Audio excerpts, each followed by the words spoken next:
రఘువీర్ పురందరే. బొంబాయిలో నెలకు కేవలం 35 రూపాయలు సంపాదించుకునే పేద గుమస్తా రఘువీర్ పురందరే.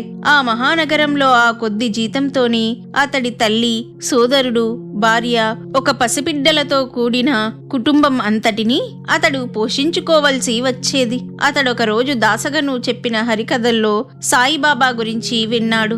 నామ్దేవ్, తుకారాం, సమర్థ రామదాస స్వామి వంటి సద్గురువే సాయినాథుడని విని పురందరే ఆయనను సాధ్యమైనంత త్వరలో దర్శించాలని ఉవ్విలూరసాగాడు. ఒకనాడు బాబా కలలో కనిపించి షిరిడీ రమ్మని చెప్పారు.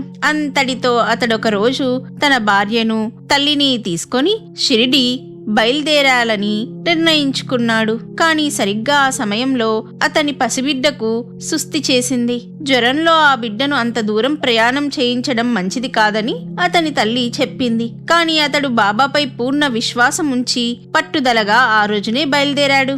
అతనికి గల ఒక్కగానొక్క బిడ్డ ఆరోగ్యం గురించి అతడు వెరవలేదు. చివరికతడి విశ్వాసమే నెగ్గింది. వాళ్ళు షిరిడీ చేరిన 3వ రోజుకు బిడ్డకు ఆరోగ్యం చక్కబడింది. తర్వాతి విషయాలు అతడిలా చెప్పాడు. తర్వాత నేను బాబాను దర్శించగానే ఆయన నన్ను శాలకు ఫో అన్నారు. శాల అంటే రాధాకృష్ణ ఆయి ఇల్లు అని దీక్షిత్ చెప్పాడు. నేనక్కడికి వెళ్తే ఆమె తలుపు తీయకుండానే నేను ఎవరో, ఎందుకొచ్చానో అని వివరాలడిగింది. కానీ నన్ను లోపలికి రానివ్వలేదు. నేను 10 నిమిషాలు వేచి చూచి తిరిగి మసీదుకు వెళ్ళాను. నేనా విషయం చెప్పితే ఆయన నన్ను మళ్ళీ వెళ్ళమన్నారు. నేను వెళ్ళేసరికి ఆమె తలుపు తీసి నా కాళ్ల మీద పడి ఏడుస్తున్నది. ఆమె స్వభావం అర్థం కాక నేను తికమక పడ్డాను. కానీ ఆ రోజు నుండి జీవితాంతము నన్ను తల్లిలా ప్రేమించి ఆమె నాకు అండ అయ్యింది. నేను షిరిడీలో ఉన్న సమయమంతా ఆమె నా చేత బాబా సేవ చేయించింది. నేను షిరిడీ వెళ్ళిన 3వ రోజున మా పాప ఆరోగ్యం చక్కబడినా బాబా మమ్ము 13వ రోజు వరకు తిరిగి వెళ్ళనివ్వలేదు. 7 శతాబ్దాలుగా నాకతనితో సంబంధం ఉన్నది. అతడు 2000 మైళ్ళ దూరంలో ఉన్నా అతడిని ఎన్నడూ మర్వను. అతడు లేకుండా నేనేమీ తినను అని బాబా మా అమ్మతో చెప్పారు. నేనంతవరకు చేస్తున్న ఉపాసనే కొనసాగించమని బాబా చెప్పారు. కనుక నాకిష్టమైన విష్ణు పూజ కొనసాగించాను. ఆయన అనేక సార్లు నన్ను 2 రూపాయలు దక్షిణ కోరుతుండేవారు. కారణం అడిగితే ఆయన నాకు కావాల్సింది రూపాయలు కాదు, నిష్ఠ, సబూరి అన్నారు. నేనవి సమర్పించాను. ఆయనపై సంపూర్ణ విశ్వాసం ఉంచి ఒరిమితో ఆత్మవికాసం కోసం వేచి ఉన్నాను. వారు నన్ను నిష్ఠ నిలుపుకోమని, ఇచ్చిన మాటను నిలుపుకోమని చెప్పి నీవెప్పుడు సత్యాన్ని అంటిపెట్టుకొని ఉంటే నీవెక్కడున్నా ఎప్పుడు నీ వెంటే ఉంటాను అన్నారు. అలానే చేస్తానని చెప్పి అందుకు వారి సహకారం ఉండాలని కోరితే అందుకు ఆయన అంగీకరించారు. ఇతని విశ్వాసానికి తగినట్లే బాబా అతనిని, అతని కుటుంబాన్ని ఆదుకుంటూ వచ్చారు. ఆ కుటుంబం తిరిగి దాదర్ చేరాక పురందరే భార్యకు కలరా వచ్చి వైద్యులు కూడా ఆశ వదులుకున్నప్పుడు వారి ఇంట ఎదుటనున్న దత్తమందిరం దగ్గర సాయి దర్శనమిచ్చి ఆమెకు ఊది తీర్థము ఇవ్వమన్నారు. వాటినివ్వగానే ఆమె కోలుకొని ఆరోగ్యవంతురాలైంది. తర్వాత అతడు తరచూ షిరిడీ దర్శిస్తుండేవాడు. ఎప్పుడైనా బాబా కూడా అతనిని షిరిడీ రమ్మని దీక్షిత్ చేత జాబు రాయిస్తుండేవారు. పురందరే ఆ కొద్దిపాటి జీతంతో అద్దె ఇంట్లో ఎన్నో ఇబ్బందులు పడుతుండేవాడు. అతడు ఒకసారి షిరిడీ వెళ్ళినప్పుడు అతనితో బాబా, బావు నీ ఒక స్థలం కొని ఇల్లు కట్టుకో అన్నారు. అతడేమీ చెప్పలేక చెయ్యలేక సమ్మతించినట్లు తల మాత్రం ఊపాడు. అంతకు మించి అతడేమీ చెయ్యలేకపోయాడు. అప్పటి నుండి అతడు షిరిడీ వచ్చినప్పుడల్లా ఆ ఇంటి విషయమై బాబా తొందర చేయసాగారు. తాము చెప్పినట్లు అతడు చేయడం లేదని అతనిని తిట్టిపోసేవారు. ఒకసారైతే అతడిపై రాళ్లు కూడా విసిరారు. కానీ అతడేమి చేయగలడు? ఒరిమితో సహించి ఊరుకునేవాడు. చివరకు బడే బాబాతో ఒకసారి సాయి కోపంగా, వాడు నేను మనిషిని అనుకుంటున్నాడో లేక పశువును అనుకుంటున్నాడో అడుగు, లేకుంటే నేను చెప్పిన పని చేయడేమి అన్నారు. బడే బాబా సంగతంగా విచారించి పురందరుని నిస్సహాయత అర్థం చేసుకొని ఊరుకున్నాడు. అప్పుడాయన నానా చందోర్కర్, కాకా దీక్షిత్లతో కూడా అలానే నిష్ఠూరంగా మాట్లాడారు. సంగతంతా విచారించి నానా చందోర్కర్ ఆయనతో, అది అతడి శక్తికి మించిన పని, మీరనుమతిస్తే మేమంతా కలిసి అతనికి ఇల్లు కట్టించి ఇస్తాము అన్నాడు. కానీ సాయి, మరెవరో ఆ ఖర్చు భరించడం నాకిష్టం లేదు. ఈ రాంబాబు పురందరేకు మా ప్రభుత్వం వద్ద చాలా డబ్బుంది. వాడికి ఇల్లు కట్టుకునే శక్తి నేనే ఇస్తాను అన్నారు. నానాకేమీ అర్థం కాలేదు. పురందరే వచ్చినప్పుడల్లా బాబా అతనిని ఒత్తిడి చేస్తూనే ఉన్నారు. చివరకు స్థలమైనా కొంటే బాబా శాంతిస్తారని ఆశించి బాంద్రా అనే ఊరి బయట తక్కువ వేలకు స్థలం బేరం చేశాడు పురందరే. కానీ ఆ ధనం కూడా అతని వద్ద లేదని తెలిసిన మిత్రుడొకడు ఆ పైకమిచ్చి, నీవు ముందు ఇల్లు కట్టుకో, ఈ రుణం సంగతి తర్వాత చూచుకోవచ్చు అని చెప్పి కాగితం కూడా రాయించుకోలేదు. కానీ తర్వాత అంతకు మించి పురందరే ఏమీ చేయలేకపోయాడు. బాబా కించిత్తు కూడా శాంతించలేదు సరికదా. ప్రతి చిన్నదానికి అతనిపై కోపంతో తప్పులెంచి సాధిస్తున్నారు. అతని పట్ల బాబా ప్రవర్తన ఎవ్వరికీ అర్థం కాలేదు. ఉదాహరణకు, ఒక రామనవమి నాడు భక్తులు బాబా దర్శనానికి కొన్ని ఫర్లాంగుల దూరం నుండి చీమల బారుల్లా తోసుకొస్తున్నారు.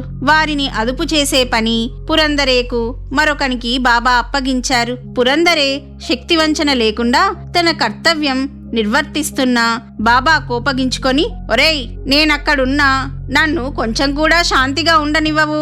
ఈ జనమంతా నా మీద పడి శాంతి లేకుండా చేస్తుంటే ఊరుకుంటావేమి అని గద్దించారు.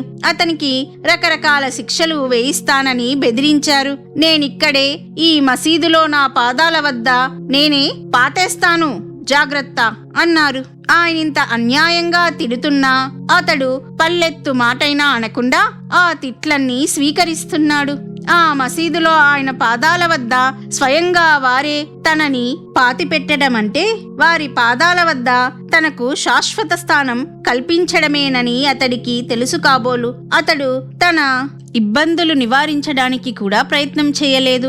అలాగే మరికొద్ది రోజులు గడిచాయి. ఇక పురందరేపై తిట్లు సాధింపులు పనిచేయవని తలచి కాబోలు సాయి అతనికి ఒక వింతైన శిక్ష విధించారు. రాత్రింబవళ్ళు తెరిపివ్వకుండా అతని తలలో నరాల పోటు బాధించసాగింది.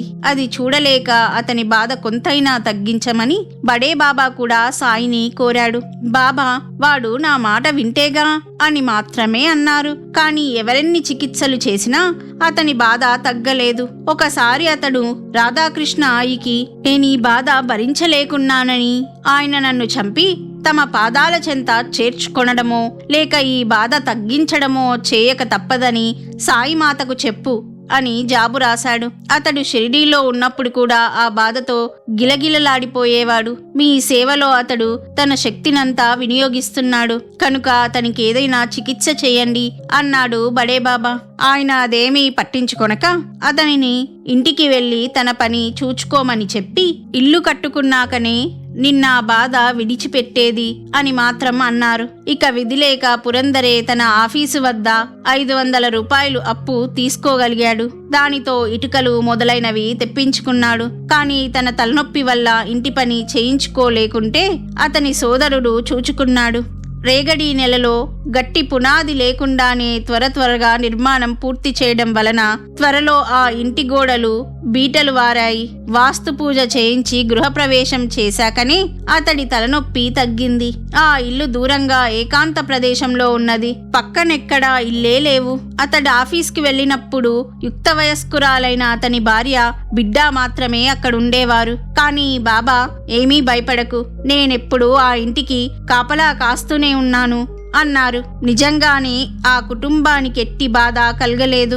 అలానే మరొకసారి అతని తల్లి తనను పవిత్రమైన నాసిక్ క్షేత్రానికి తీసుకెళ్లమని కోరింది. అతడు బాబా అనుమతి కోరినప్పుడు ఆయన వారిని ఆశీర్వదించి నాసిక్లో ఒక రోజు గడిపి ఇంటికి వెళ్ళమని చెప్పారు. కానీ అతడు అతడికి చేరేసరికి ఆ క్షేత్రంలో కలరా వ్యాధి తీవ్రంగా వ్యాపించి ఉన్నది. ఇతని కుటుంబంలో పురందరే సోదరునికి కూడా ఆ వ్యాధి సోకింది. వెంటనే ఆ ఊరు విడిచి వెళ్ళిపోదామని అతని తల్లి చెప్పింది. కానీ సాయి ఆదేశానికి కట్టుబడి ఒకరోజు ఆ క్షేత్రంలో గడిపి ఇంటికి బయలుదేరాడు. ఎంతటి ప్రమాద స్థితిలోనైనా బాబా ఆదేశం పాటించడం వలన అతడికెన్నడూ ఎట్టి నష్టమూ కలుగలేదు. అప్పుడు కూడా కుటుంబమంతా సురక్షితంగా ఇల్లు చేరారు. ఇటువంటి అనుభవాల వలన సద్గురువుపై భక్తుల విశ్వాసం దృఢమవుతుంది. ఈ రీతిన బాబా భక్తులకు ఆధ్యాత్మికమైన శిక్షణ వాచా ఏమీ చెప్పకనే ఇస్తుండేవారు. పురందరే ఇంకా ఇలా చెప్పాడు. ఒకసారి మా ఆఫీసులో నాకు సెలవు లభించింది. నేను షిరిడీ వెళ్ళడానికి మా అమ్మ కూడా అనుమతించింది. కానీ నేను బయలుదేరదలిచిన ముందటి రాత్రి స్వప్నంలో బాబా కనిపించి, నువ్వు రావద్దు, వచ్చావో కొడతాను జాగ్రత్త, మాటిమాటికి ఎందుకిక్కడికి పరిగెత్తుకొస్తావు, నీవెక్కడున్నా నేను నీ చింతనే ఉన్నాను అన్నారు. ఆయన అలా ఎందుకన్నారా అని ఆశ్చర్యపోయాను. ఆ ముందు రోజే మా కార్ఖానాలో సమ్మె జరిగింది. నేననుకున్న ప్రకారం వెళ్ళి ఉంటే సమ్మెకు నేనే కారణమని తలచి అధికారులు నాపై చర్య తీసుకునేవారే. యశ్వంతరావు అను ఇంజనీరు ఒక గురు పౌర్ణిమకు షిరిడీ వచ్చాడు. అప్పుడు షిరిడీలో కలరా వ్యాపించి ఉన్నది. బాబా అతనిని మాత్రం వెళ్ళమని ఊది ఇచ్చారు. కానీ అతడు నన్ను విడిచి వెళ్ళడం ఇష్టం లేక నేనెంత చెప్పినా వెళ్ళలేదు. నాటి రాత్రి అతనికి కలరా వచ్చి మరుసటి ఉదయమే చనిపోయాడు. ఒకసారి నేను బొంబాయి వెళ్ళడానికి సెలవు కోరితే బాబా నాకు ఆ రోజు సాయంత్రం 4:30 గంటలు దాటినా అనుమతి ఇవ్వలేదు. 6:30 గంటలకు చివరి రైలు ఉన్నది. బాబా నాకు రేగేను తోడు పంపారు. మేము ఎద్దుబండిలో కోపార్గావ్ స్టేషన్ చేరేటప్పటికి 7:45 అయింది. అప్పటికి రైలు కూడా వెళ్ళిపోయింది. బాబా మమ్మల్ని ఎందుకు ప్రయాణం చేయించారో అర్థం కాలేదు. కానీ నాటి రాత్రి ప్రత్యేకమైన రైలు ఉన్నది. అది 8:15 వచ్చింది. అందులో మేము ఇల్లు చేరాము. తరచుగా నా సెలవు అయిపోయాక కూడా బాబా షిరిడిలో నిలిపేసేవారు. ఒకసారి 1912లో అట్టి పరిస్థితిలో నేను వెళ్లకుంటే నాపై ఉద్యోగులు నన్ను తప్పుపడతారని శ్యామ మొదలైన వారు చెప్పినా బాబా నేనే అతనిపై అధికారిని అని చెప్పి నన్ను ఉంచేశారు. చాలా రోజుల తర్వాత ఒక గురువారానికి నేను బాంద్రా చేరి ఆఫీస్కు వెళ్ళాను. మా మేస్త్రి నేను సెలవు పెట్టకుండా ఆఫీస్కు గైరు హాజరైనందుకు నన్ను సంజాయిషీ కోరి ఆ విషయంపై అధికారులకు తెలిపాడు. అప్పుడు నేను రాజీనామా పత్రం రాసిచ్చాను. మా డిప్యూటీ సూపరింటెండెంట్ విల్సన్ దొర నన్ను పిలిపించి నేనెక్కడికి వెళ్ళానని అడిగారు. నేను షిరిడీలో ఉన్నానని చెప్పగానే నాపై చర్య తీసుకోక నా రాజీనామా పత్రం చింపి చెత్తబుట్టలో పారేశారు. అంతేకాకుండా మా మేస్త్రితో నేనేమి అతని బాంట్రోతును కాదని చెప్పి అతనినే మందలించారు. ఇది జరిగిన 6 మాసాలలో నాకు ప్రమోషన్ కూడా వచ్చి ఆ మేస్త్రి నా కింద ఉద్యోగి అయ్యాడు. బాబాకు జబ్బు చేసినా ఎన్నడూ మండు తీసుకునేవారు కాదు. అది వారి నియమం. అంత జబ్బులో కూడా తమ చేతులు పట్టుకొని తాము భిక్ష చేసే ఇళ్లకు తీసుకుపొమ్మని భక్తులను కోరేవారు. అలా భిక్ష చేసుకొని వచ్చినా కూడా భోజనం చేసేవారు కాదు.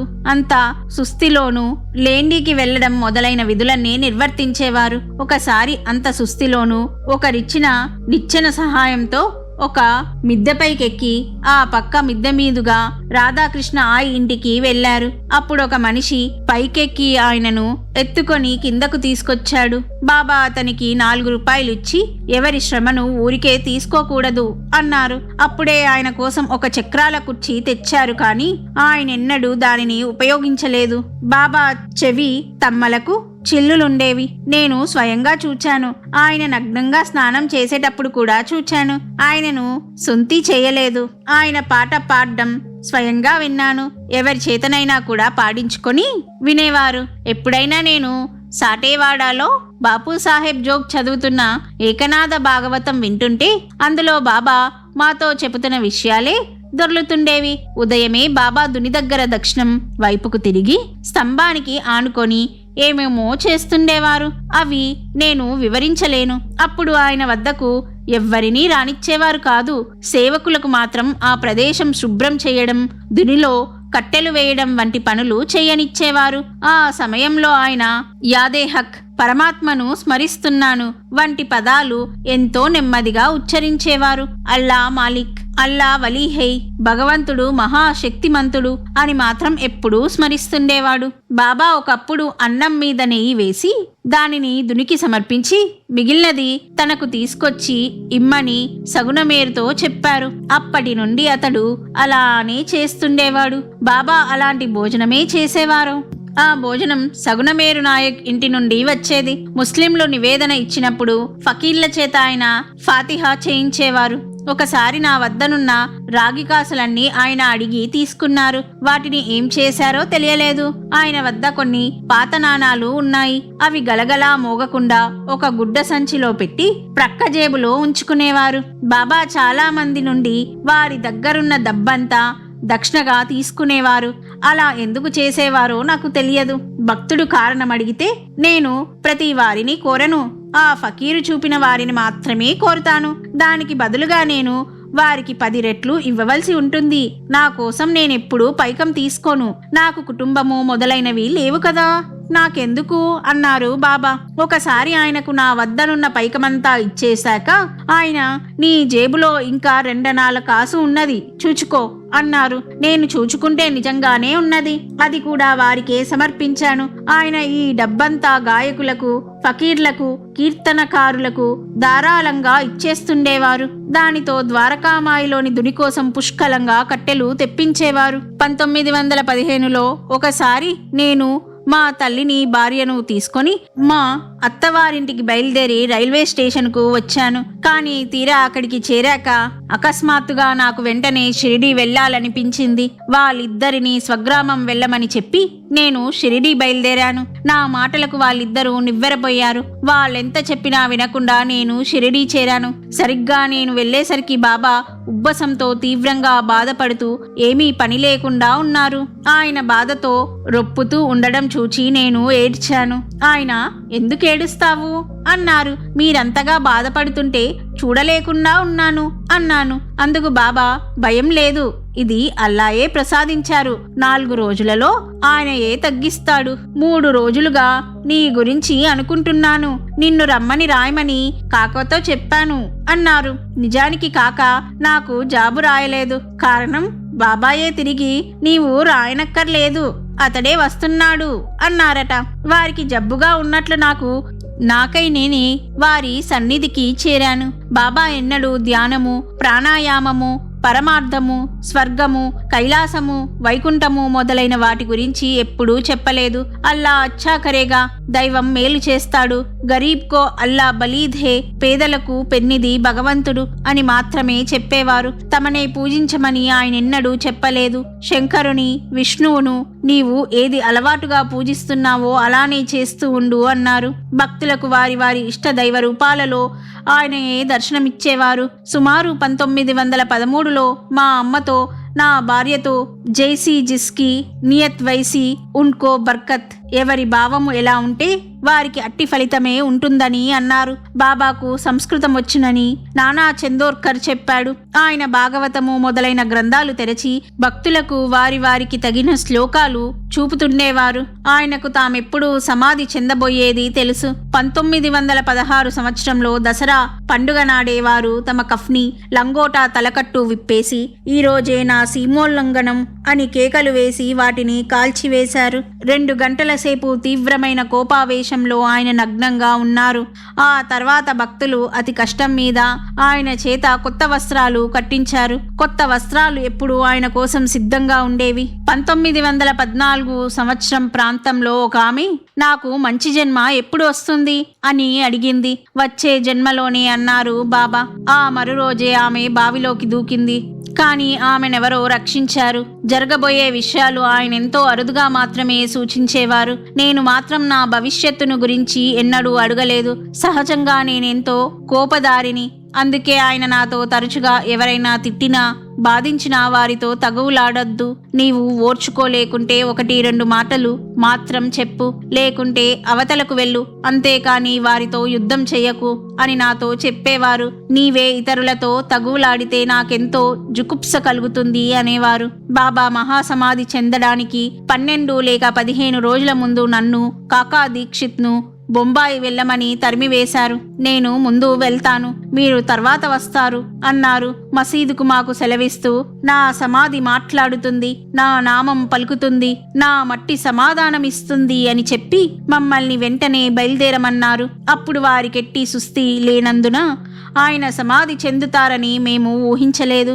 మహాసమాధి తర్వాత కూడా బాబా నాకు దర్శనమిచ్చి నన్ను షిరిడీలో ఉండి సంస్థానం పనులు చూడమని చెబుతుండేవారు. నేనేమి చెయ్యాలో, ఏం చేస్తున్నానో ప్రతిదీ వారి ఆధీనంలో ఉన్నాయని తోస్తుండేది. కాకా దీక్షిత్కు సహకరించమని నాతో సహకరించమని కాకాకు చెప్పారు. మేమిద్దరము ఆత్మీయులుగా పనిచేశాము. ఆ ప్రకారమే రఘువీర్ పురందరే బాబా సంస్థానానికి ఉపకోశాధికారిగా పనిచేశాడు. పురందరేకు సాయితో గల చనువుకు ఒక చక్కని ఉదాహరణ.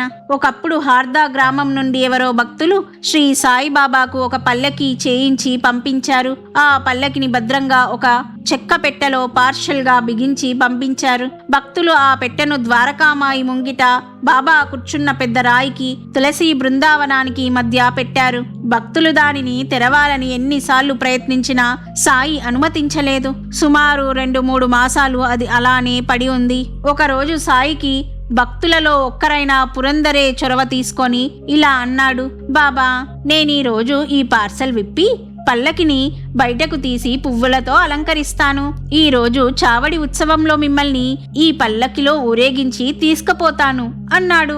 సాయి సుతరము ఒప్పుకొనలేదు. కాని పురందరే ఆయన అభ్యంతరమునకు కూడా పట్టించుకొనక దానిని విప్పదీయడానికి ఉపక్రమించాడు. బాబా 2-3 సార్లు అతనిని గద్దించారు. అయినా అతడు వినిపించుకొనకపోయేసరికి ఆయన పట్టరాని కోపంతో అతనిని తిడుతూ చంపేస్తానని బెదిరిస్తూ చేతిలో సటకా పట్టుకొని అతని మీదకు పరిగెత్తారు. ఆయనలోని ఆవేశం చూసిన భక్తులు భయభ్రాంతులు అయి పారిపోయారు. పురందరే మాత్రం అదేమీ పట్టించుకోకుండా తాను తలపెట్టిన పనికి ఉపక్రమించాడు. నెమ్మదిగా పార్షల్ విప్పాడు. పల్లకిని విప్పి పూలతో అలంకరించాడు. అంతవరకు ఎంతగానో కేకలు వేస్తున్న బాబా అతడు వినడని నిర్ణయించుకొని శాంతపడ్డారు. అది గుర్తించిన పురందరే పంతంగా అన్నాడు, నేడు పల్లకి ఉత్సవం, మిమ్మల్ని రోజు ఊరేగింపుతో చావడికి తీసుకువెళ్తాను అన్నారు. తాము అందుకు మాత్రం సుతరాము అంగీకరించబోమని, తామెట్టి పరిస్థితులలోనూ పల్లకి ఎక్కబోమని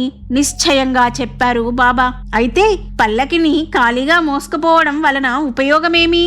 అలా ఊరికే దానిని ఎవరు మోస్తారు అంటూ పల్లకీకి అలంకారం పూర్తి చేస్తున్నాడు. అతడి మొండి వైఖరికి సాయి ఉగ్రులై, నువ్వు ముందు ఇక్కడి నుండి పోతావా లేదా?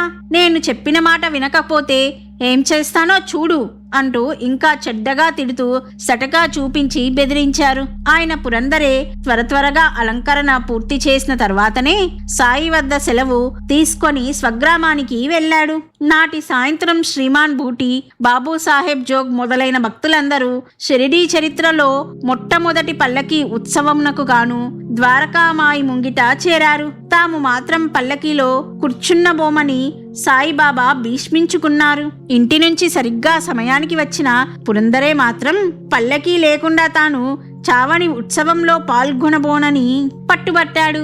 జోగ్, బూటి మొదలైన భక్తులు సాయిని ఒప్పింపజూచారు. కాని ఆయన ఒప్పుకోలేదు. భక్తులందరూ ఆయనను ఎలాగైనా పల్లకిలో ఊరేగించాలని సంకల్పంతో ఉన్నారు. చివరకు ఒట్టి పల్లకీలో బాబా పాదుకలుంచి ఊరేగించాలని, సాయి మాత్రం పాదచారి అయి ఊరేగింపుతో పాటు చావడికి వెళ్లాలని నిశ్చయమైంది. సరిగ్గా సమయానికి బాబా పల్లకిని నేను భుజముపై ఎత్తుకొనేదా అని అడిగాడు పురందరే. ఆ పని నువ్వు చేయడానికి వీల్లేదు. 125 వత్తుల డివిటీని వెలిగించి నువ్వు పట్టుకో అన్నారు బాబా. చివరికి పల్లకి దివిటీల ఊరేగింపుతో చావడికి బయలుదేరింది.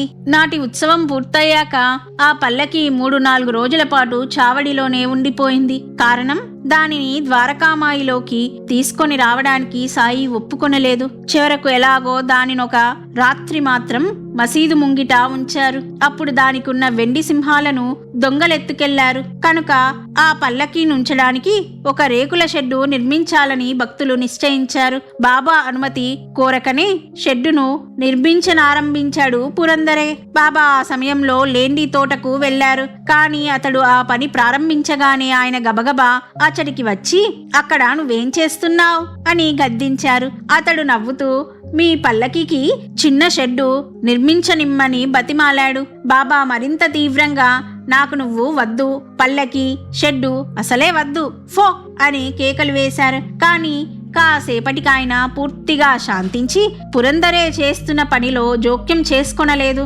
మధ్యాహ్న ఆరతి చేసి భక్తులందరూ ఇళ్లకు వెళ్లారు. పురందరే మాత్రం షెడ్డు పని చేస్తూనే ఉన్నారు. భక్తులంతా తిరిగి మసీదు చేరినా కూడా పురందరే భోజనమైనా చేయకుండా పనిచేస్తున్నాడు. ఆ పరిస్థితిని సాయి భరించలేకుండా ఉన్నారు. ఒకసారి ఆయన నెమ్మదిగా చెబుతారు, ఒక్కసారి మందలిస్తారు, మరొకసారి గద్దిస్తారు. భోజనానికి వెళ్లకుంటే కొడతానని బెదిరిస్తారు. కొంతసేపు పట్టరాని కోపంతో మాట్లాడకుండా కూర్చుంటారు. పదే పదే అతనికేసి చూస్తారు. తమ చేత్తో పొట్ట నిమురుకుంటారు.